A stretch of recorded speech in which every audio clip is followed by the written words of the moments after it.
that Charlotte? Who's her friend, and what are they chatting about? Please, with the cherry on top, Charlotte! Journalist extraordinaire! Please tell me you're joking! I read that a gang of criminals tricked the Gardamex by disguising themselves as blubber beasts. It's true, isn't it? It has to be! I've invested all my savings into graph adversarial technology and even taken out a sizable bank loan. I'm begging you like the beggiest beggar in all of begdom. I need you to calm down a little, Miss Lapine, Pauline. I admire your passion for your research, and I don't mean to dash your hopes for those, big-ticket orders. But I'm afraid I'm not joking. The Blubber Beast incident was a short story mailed to us by an anonymous amateur author, written in the style of a true story. It sounds like they're just discussing a story, but why does this Miss Lapine Pauline seem so distressed? Funnily enough, I actually remember being in a meeting where the editing team was debating the potential risk of misleading the public with this story.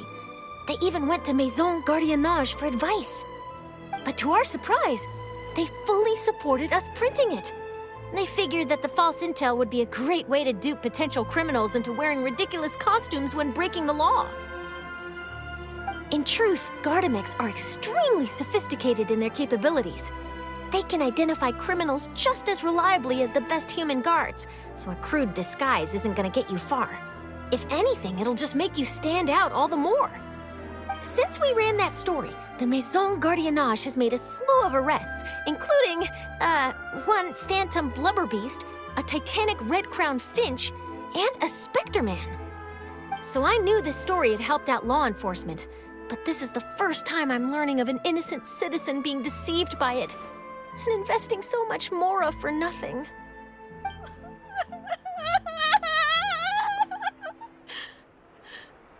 Uh-oh.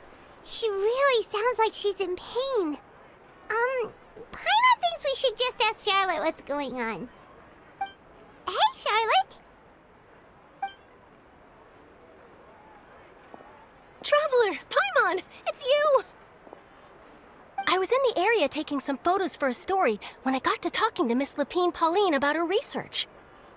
She read an article in the Steambird about a criminal who evaded Gardamex detection by disguising themselves as a blubber beast. Inspired by this story, she spent a lot of mora researching counter-criminal image recognition technology.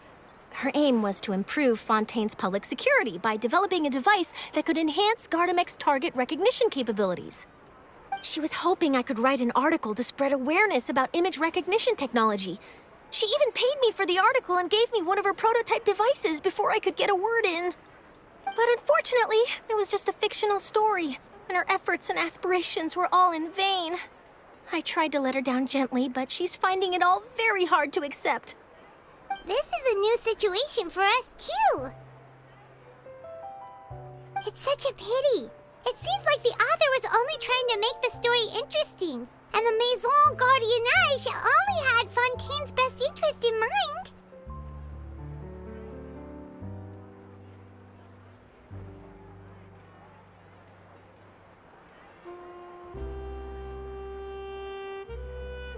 Wait, Miss Lapine Pauline, what are you doing? I'm gonna pick a fight with a Gardamex, head to the Opera at Biclez, and get a one-way ticket to the Fortress of Meropide. That way, I won't have to repay my debts. It's the only way I can afford to keep on living. Whoa, there's no need to go that far. I mean, come on, look at you. You wouldn't even dent the Gardamex armor. In all likelihood, they'd only hold you up at the Maison Gardiennage for a few days before letting you out, and then you'd still have to repay your debts. Actually, instead of going into the technicalities of that, how much did you actually invest? How bad can it really be? 270,000 mora. Okay, well, escaping to the Fortress of Meropide over a sum like that seems like a last resort. Surely there must be other options. Not anymore. I used to be an equipment supplier to the Fontaine Research Institute before that blew to pieces, and now I'm just a small-time engineer. I scraped together some savings over the past few years, but I put every last mora into this project, and now I'm left with nothing. It's not just my savings that are gone. It's my whole future as a graph adversarial technology specialist and my dreams of becoming a billionaire one day.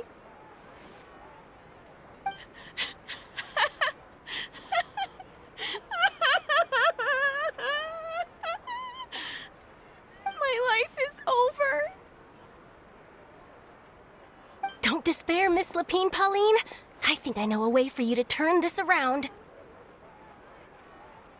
This prototype you've given me, the camera lens for image recognition sample collection. It's really quite something. You said you designed it specifically for high-fidelity image capture and analysis, yes? The rapid focal length adjustment is a very useful function in its own right. It's sure to make many journalists' jobs much easier. In fact, I'd say it has the potential to revolutionize Fontaine's news media. So your research efforts thus far are by no means in vain. The technology you've developed may have many applications that you've never even considered. Really? Absolutely. I've been working as a journalist for the Steambird for a long time now. No one understands the issues we journalists face on a day-to-day basis better than me. So keep calm, take heart, and start thinking about mass production. In the meantime, I'll show your invention to all my colleagues to drum up interest in your product. I can't believe it!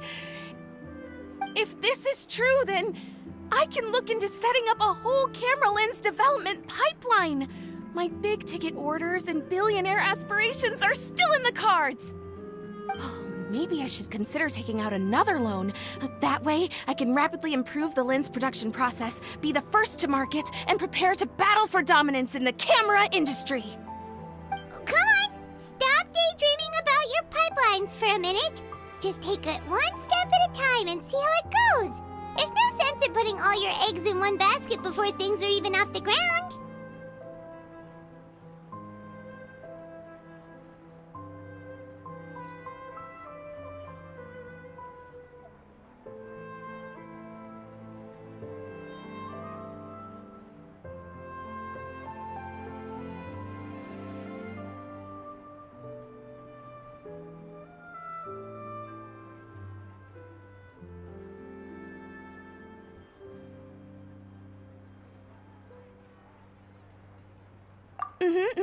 And I can probably speak to some people I know and license my image recognition device to a workshop to raise some funds. I can't believe I didn't think of this sooner. There's no time to lose. I need to get to work. Early bird gets the worm. Can you believe her? She just ran off. Paimon's pretty sure our advice went in one ear and out the other.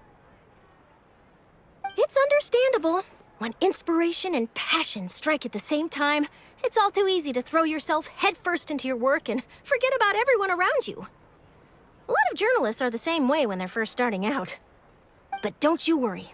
I'm gonna write an article on all this, and I'll be checking in on her regularly. Her research has the potential to benefit the entire journalistic community. I'll give her plenty of input to stop her from going down any rabbit holes, and make sure mass production of her lens can begin as soon as possible. It's reassuring to know that you'll be looking out for her, Charlotte.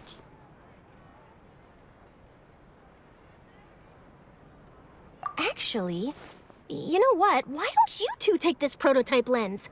I'm sure you'll have plenty of chances to use it on your travels. It takes the right person to get the most out of a new technology. In your hands, it's sure to capture some amazing sights. Thanks a lot, Charlotte. What a nice surprise. We were just curious about what you guys were talking about. Totally didn't expect to get a free gift out of it. You're welcome. I got something out of this too. The beginnings of a very interesting news story. The boundaries between real news reports and news-like fiction must not be blurred, even when there's a compelling justification for doing so. Yes, that's how I'll phrase it to the editors when I give them my feedback. Let's hope we don't mislead any more well-meaning citizens in the future.